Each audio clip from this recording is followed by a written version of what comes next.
Hello everyone, it's a great pleasure for me to participate to the first Symposio Latino America de Globalization in Medicina and Emergencias. I'm Eric Revue, I'm the head of the pre-hospital EMS in SAMU of Paris, in Lariboisiere Hospital, and also the chair of the pre-hospital EMS of the EUSEM.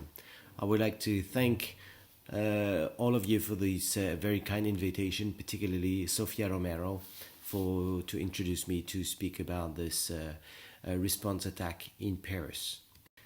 I would like to thank all my colleagues from the SAMU and the intensive care units in Paris, and all the colleagues from the SWAT who just want to share with you all the slides. Unfortunately, we do have a long story of terrorist attack in Paris for years, and as you see on the map, even in the 70s in Paris, we did have a bombing attack in Paris. So unfortunately, we do have a small experience about the attack that may have with the multiple victims and have to manage in our hospital. But the last one, in the Friday 13 November, it was the worst terrorist attack that we had, with a huge number of people and a huge number of people who die. 130 people just die from this terrorist attack, and that's why we try to organize and to see the feedback of this very bad experience.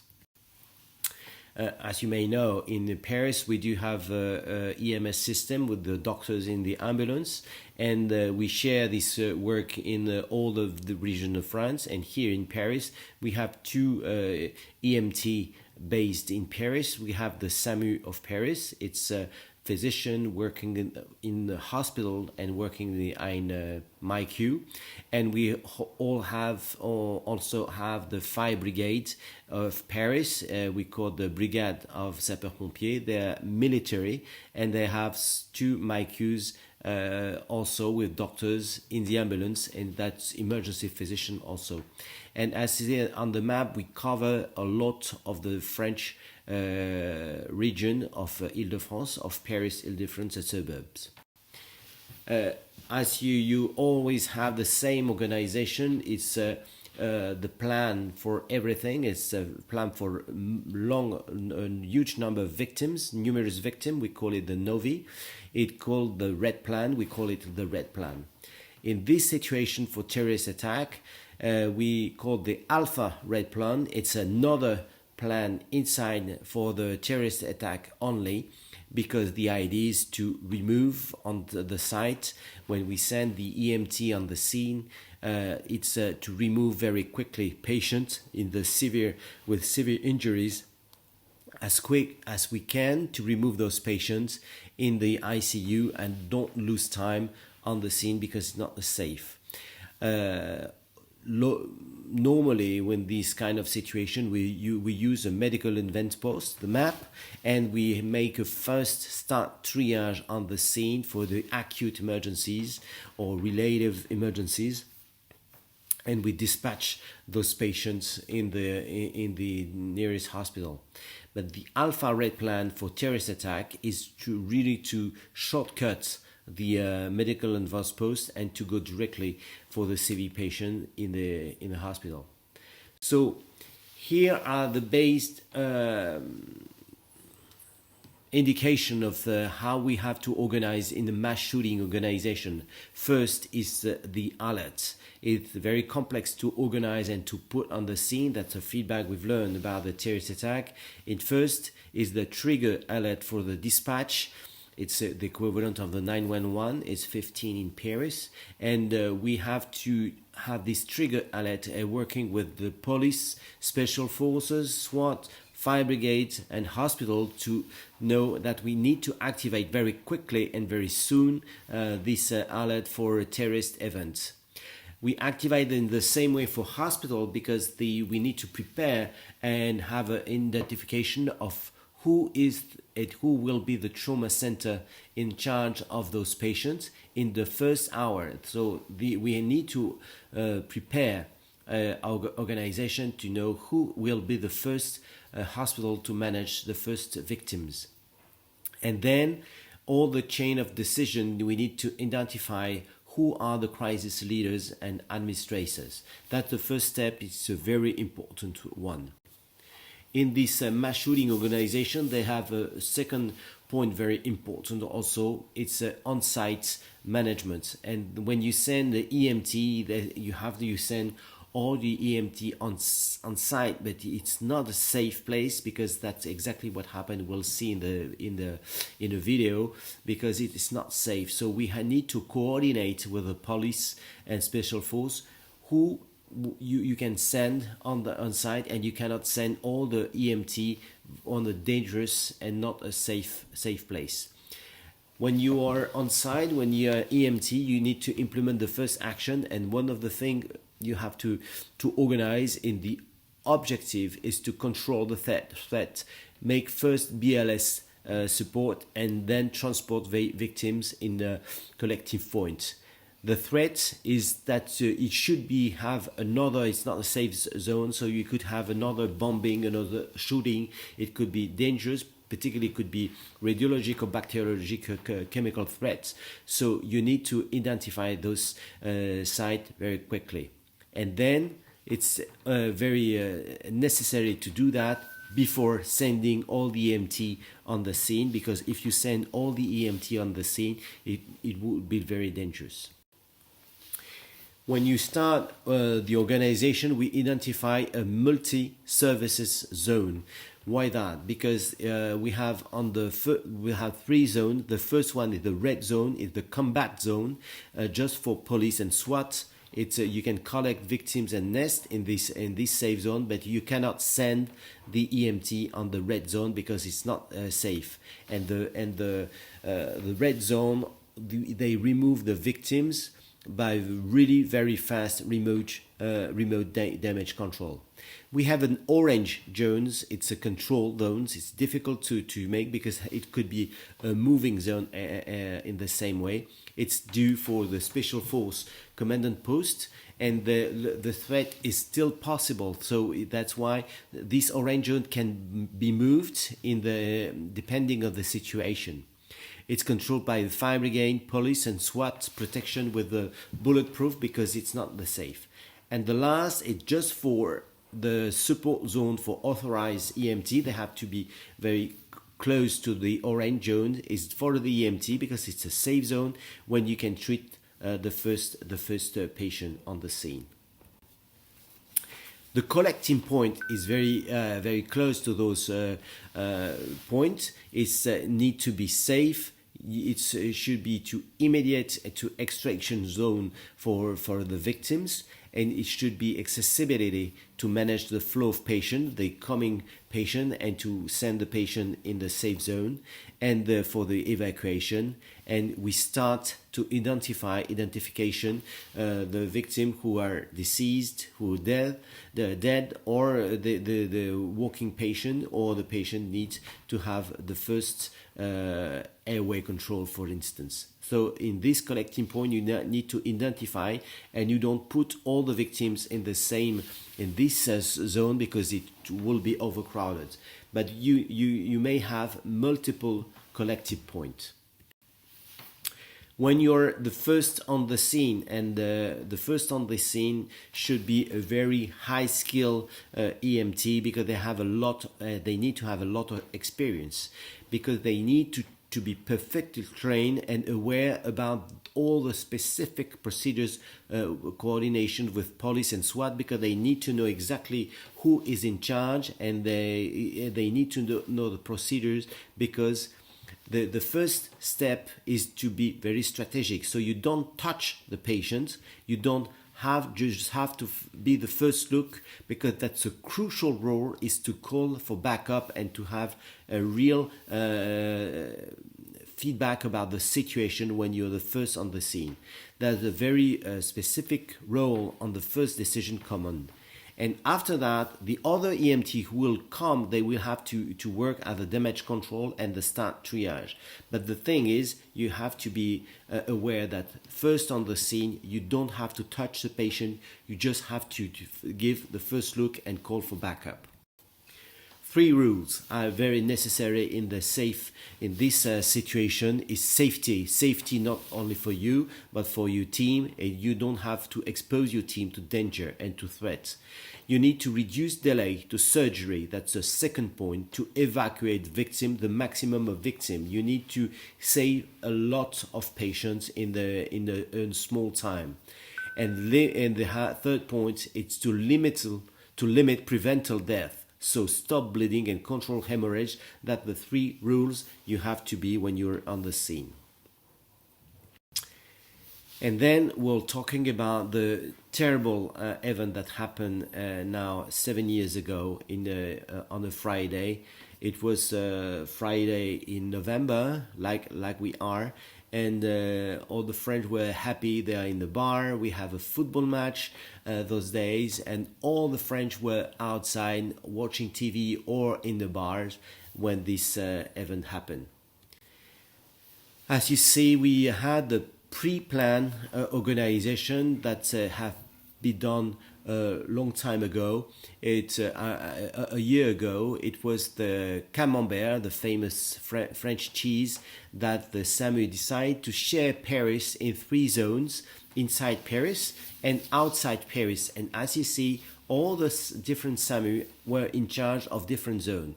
And as you see on the circle, the bombing events were outside of the zone and inside Paris. And these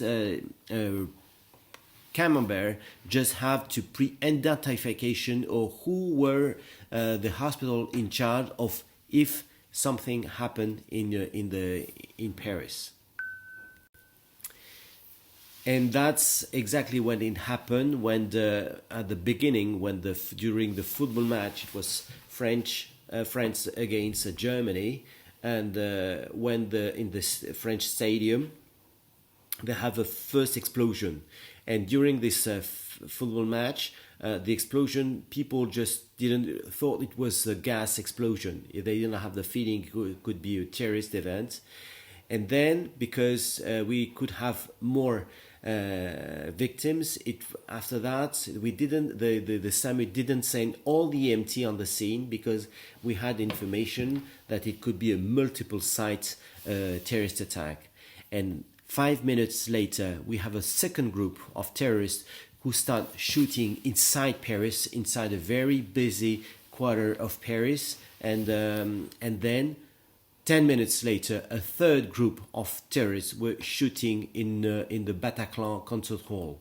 So as you see, the main difficult point was the multi-site explosion and attack. That's why sending all the EMT on the not a safe zone was quite dangerous. And we didn't send all the EMT on the scene.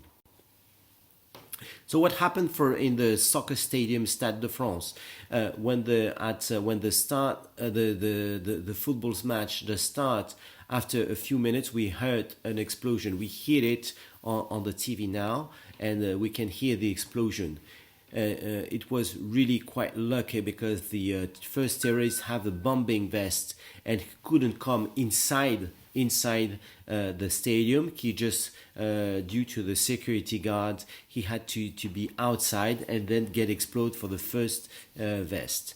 And then we heard another explosion. So all the fire brigades and SAMU were sending some EMT on the scene, because we do have the first information about some people who just died outside. But can you imagine that if the terrorists came inside the stadium, we would have 100 of victims. So we were quite lucky for this first event. So at the beginning, we have almost 7 absolute emergencies and 50 relative emergencies and 4 deaths. Then inside the Stade de France, the first step was to identify victims and to make a fast triage for the victims and to collect all non-victim patients inside the stadium, because we have the information that it was not safe outside, that they keep all the people who just want to see the football match inside the stadium to prevent and not to have all the all other victims outside because it was not safe. We didn't have the information that we can send people outside. So the first EMT on the scene start to make a fast triage and to organize and to treat the first victims. And then it was the idea when we have the terrorist shooting inside the street of Paris.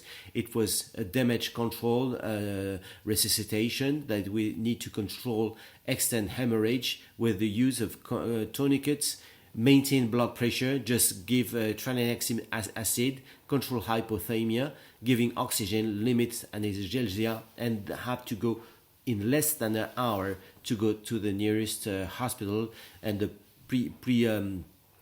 predetermined hospital to be very quickly to manage those patients, because the idea is to remove all the victims, the severe victims, in the short delay. The specific problem we had, it's a multi-seat. We have a huge number of victims everywhere.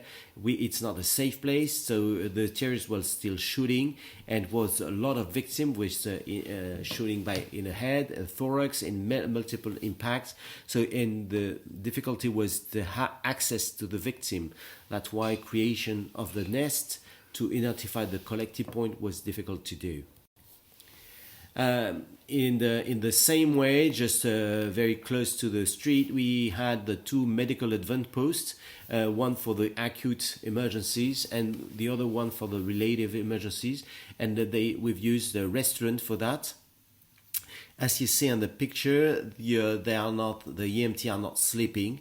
It's because for the beginning we have the still shooting, terrorists were still shooting, and the EMT were protecting the victims on the floor. So we say we don't see them, but the victims are just nearest the EMT because they want to protect, because the people were still shooting, the terrorists were still shooting. During the Bataclan, that the worst situation, and I would like to remind you that the video will be quite disturbing. In the concert hall, we have the SWAT team, and with the SWAT team, we have doctors, high-trained doctors working with police, and these doctors are emergency physicians, and they have to protect the policemen, the SWAT team. But during this event in the Bataclan concert hall, they have to remove the victim because they will come with the police inside the Bataclan concert hall and to see the victim. And can you imagine? For it was really terrible because they were on fire, under the fire. Here is the principle of that. When the progression of the EMT, the SWAT team on the scene, there's no EMT on the scene, that were only the SWAT, and the doctors will spoke to a patient, say, okay, I know you have a broken leg, you cannot walk, but if you can walk, we have to come out now in a safe zone because we will die if you stay here. So that was the first step to identify and to remove the victim. Can you imagine that on the scene there were still terrorists with them, with the vest, with bombing vests with them. So here's the video, and let me just tell you, it's a very disturbing video.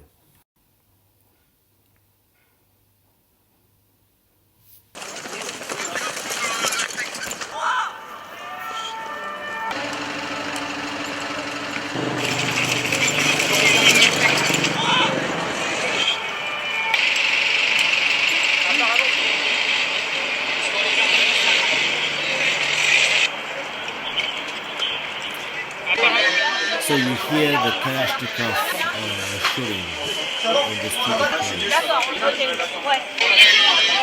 First that triage and triage the victim.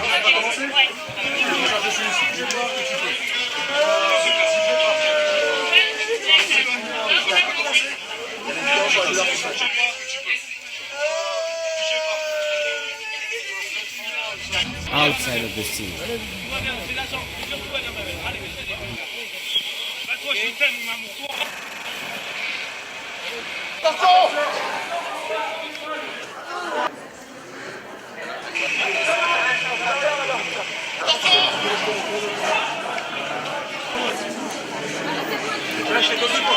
So Here are the victims outside of the Betterton concert hall.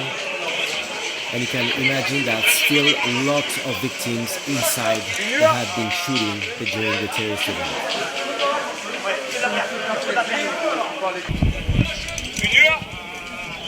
Donc on va avoir 3 PMA. On va avoir 3 PMA. Qui se jouxtent immédiatement. Oui, qui se jouxtent immédiatement. On va avoir 3 PMA. So there are 3 medical event posts. Et avec le penduon. You hear the Kalashnikov shooting. Et avec le penduon.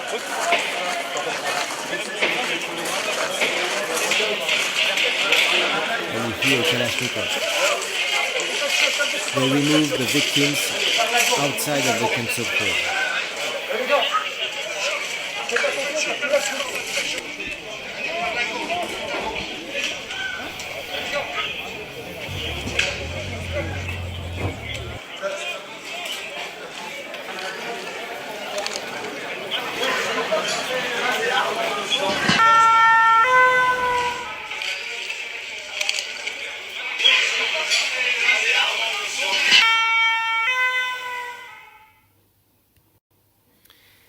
During this event, on the SAMU and the fire brigade, they called from all the EMT outside of Paris to send backup EMT to come. So we sent a lot of HEMS and French MIQ with ambulance to come to back up to remove the patient outside, if any. Can you imagine that you don't have any information how long it will have this still terrorist event? So we organize the rest of the hospital to be ready if they have other victims. In the same way, so we here in the north of France, near to Paris, we send a lot of EMS that we had, MIQ and HEMS, to help and to help the victim. During this event, the victim was sent in the hospital Pitié-Salpêtrière. It's a main trauma center who just have to manage more than 50 patients with acute emergencies. So have a very huge job. They have been on the triage area with emergency physician and intensivist and a surgeon on the triage area, and they decide who needs to go to the CAT scan, who can't, and go to directly to the OR. In the same way, they have a zone to wait for acute emergencies and relative emergency after triage. And then in the OR, they have 10 teams with 10 anesthesists, 10 surgeons, and to be ready. So those coordination between the triage zone and the OR will coordinate to make a very quick management of the victim with this team during this night of Friday. After the feedback, we have more than 130 people who just died more than later, and a lot of people just wounded with high ballistic trauma. We have a lot of countries who were just in Paris and they who lost some parents, and it was, as you see, the number of patients have been treated in the hospital in Paris. So at the terrible thing is really a coincidence. The same day on the morning, where the SAMU and the fire brigade make a drill about the same scenario just a few hours before. It was when we end the drill, the EMT were just sitting at home and saying, no, we haven't activated, it's a real for now, and it was really, really terrible because they were trained for that. Well, the main key point we had from the Paris attack, it's the terrorist attacks with the military weapon. So it's a military medicine we have to manage on the scene. We don't have to lose time. We have to stay on the field and to remove those patients, because it's the damage control resuscitation on the scene and control hemorrhage. In less than 1 hour, you have to send the patient to the OR, to the intensivist and surgeon. The positive point we've learned It was an activation of this red plan that works because we prepared this plan before. It was the BLS dispatch was really efficient. It was a very quick evaluation for the patient in the nearest hospital, and hospital resources were just really helpful during the Friday night. Having a backup team from zonal and extra zonals, I mean all the regions we just sent, it was really good main to activate very solidarity of our colleagues. It could be better. Communication was one of the things we need to evaluate and to implement more accurate because it was difficult to join our dispatch for MEDICINA, so we need to activate in a different way. Better coordination for bed admission. It was really at a busy day on the Friday night in all the emergency departments. Maybe collect immediate blood bank for massive victims could be a good idea to have. Always the problem to identification victim. It's mainly we have to activate that with the small and strong system for that. Secure zone of the emergency department. You can imagine that if a terrorist just want to shoot inside a hospital, it's really not safe for the ED personnel. The code alert was just very good, but the people were just watching TV and saw the football match and have the information, but have the calling code alert for non-on-call personnel was really one of the things very important to do. And I would like to end and would like to thank all the colleagues from everywhere in the world who just make this message of solidarity to Paris. And I will be pleased to reply to your question. Many thanks. Thank you.